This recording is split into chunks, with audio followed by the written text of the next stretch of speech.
Have you ever wondered why the word Uzbek sounds so confident, as if it's a single story? But when you look at the faces of people in Samarkand, Fergana, Khorazm and Tashkent, your confidence suddenly cracks. It seems that we are facing a people with a clear formula: the Turkic language, steppe memory, nomadic ancestors. It's logical, beautiful, almost like a school textbook. But what if I tell you that the Uzbek in DNA is not a single signature, but a whole folder with different seals? And that inside this folder there are traces of ancient oases, great caravan roads and such waves of migrations that do not leave people the right to be simple. Today we have a DNA investigation of Uzbeks. And we'll start with the trap that almost everyone falls into. Uzbeks are often presented as descendants of steppe Turks who came, settled and became masters of Transoxiana. And also, as a people in which there must be a lot of Mongol trace, because once a huge empire passed through here, and its cavalry swept through these lands like a storm. In this version, everything is convenient. There are conquerors, there are locals, there is a date, there is a before and after. But Central Asia does not know how to be a straight line. This is the junction where the steppe meets the city, the nomad meets the farmer, and the road meets the fortress. And every time you try to draw a simple diagram here, it falls apart. And here is the first mystery that will lead us to the finale. If Uzbeks are the result of one big wave, their genetic profile should be relatively even. One common set of lines, small fluctuations, but without surprises. If Uzbeks are mostly Turkified descendants of ancient settled oasis peoples, then their DNA should draw them closer to the Western Eurasian world, Iran, the Caucasus, the Middle East, and much less to the East Asian one. And there is a third version, the most popular in conversations. The main thing about Uzbek origin is the legacy of the Mongol conquests. If it is correct, then the eastern line should dominate, especially in the male line. To figure it out, genetics does things that legend can't do. She doesn't choose one beautiful story. She compares people to each other and asks an unpleasant question: are you really one people in the biological sense, or are you a union of different stories under one name? And this is where the first shock begins for many. Because Uzbeks on the genetic map often look not as a single point, but as a range. It's as if the very word Uzbek covers several different biographies at once. In some places, Uzbek groups are closer to the Turkic pole of Central Asia. In others they are noticeably closer to the Iranian one, that is, to the old sedentary layers of the oasis. And it's not a mistake. This is a trace of history. Just a second. So, the Uzbek is not just a people who came. These are the people who gathered. And here's our first cliffhanger. If the Uzbeks are an alliance of different components, then where is the rift? Is he in geography, in a nomadic and sedentary lifestyle? In time earlier layers and later ones, or something else? Now we turn on the main tool of the DNA detective, the Y chromosome, the male line. The father's genetic passport, which is passed down from father to son. In steppe societies, where family and paternal ancestry often decide everything, the Y chromosome is particularly sensitive to history. A small group of men can leave a huge mark if they have a high status, if they are entrenched as an elite, or if a strong ancestral structure has been built around them. And that is why the Uzbek men's picture can look like sharp peaks. In one region, one line is noticeably more frequent. In another it is completely different. And among the most prominent lines in and around Uzbekistan, there are often several large steppe branches that are associated with different historical strata. Some of them are typical of the eastern nomadic world, some are widespread across the Eurasian steppes and are associated with ancient migrations long before modern ethnonyms. Some are found among different peoples of Central Asia and are often reinforced where the tribal structure is strong.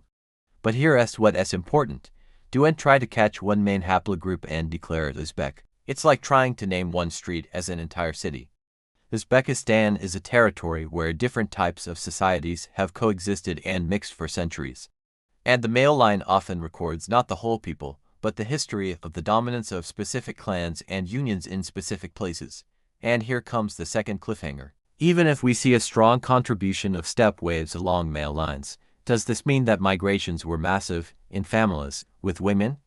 Or was it a scenario that we've seen many times in history? Male warriors came, settled, integrated, and their lines went up while they took local women.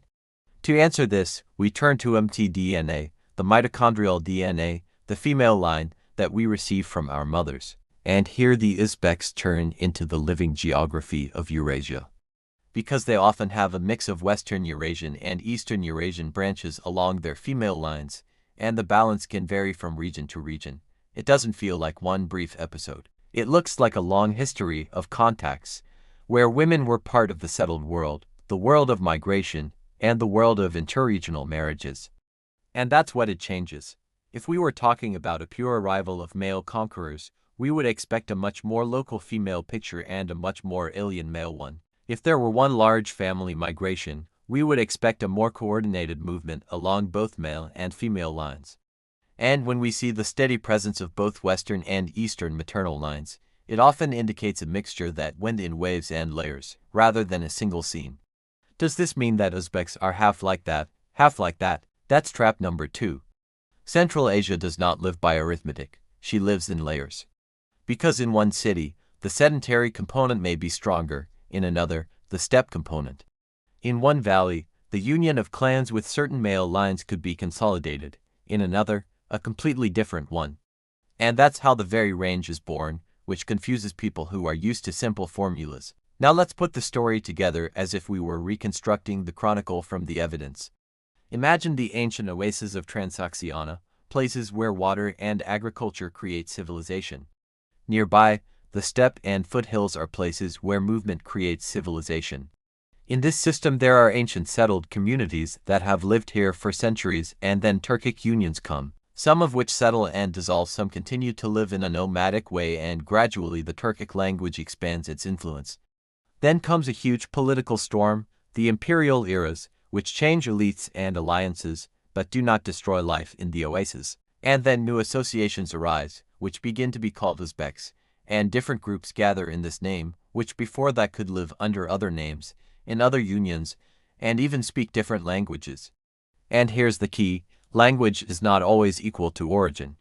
In Central Asia, language was often a banner and a tool. Prestige, power, military organization, and trade networks could force one language to become common, even if the population was mixed in origin.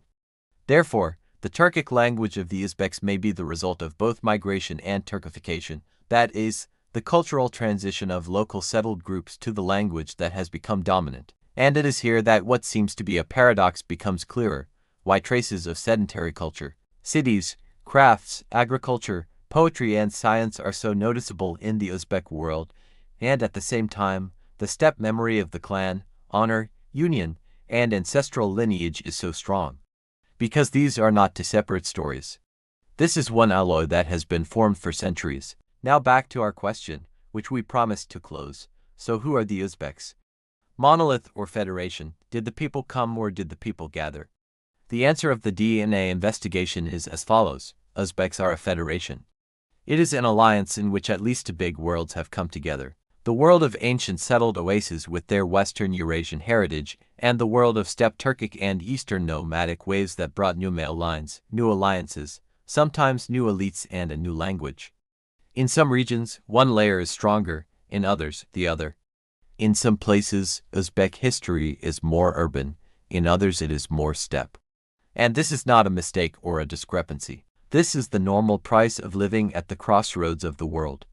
And here's the last thought I want to leave as an aftertaste. The history of the Uzbeks is not a lesson about pure blood. This is a lesson about how big nations are born.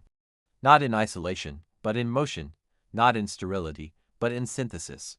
For centuries, Uzbekistan has been a place where roads, empires, trade, and nomads met. And the Uzbeks are living proof that a people can be united in language and culture, but at the same time keep several ancient origins inside, like the rings of a tree that grew in different eras.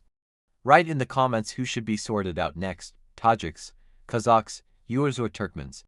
And be sure to tell us which myth seemed the most plausible to you before this video: purely Turkic history, Turkified sedentary, or the main thing is the legacy of the empires of the steppe.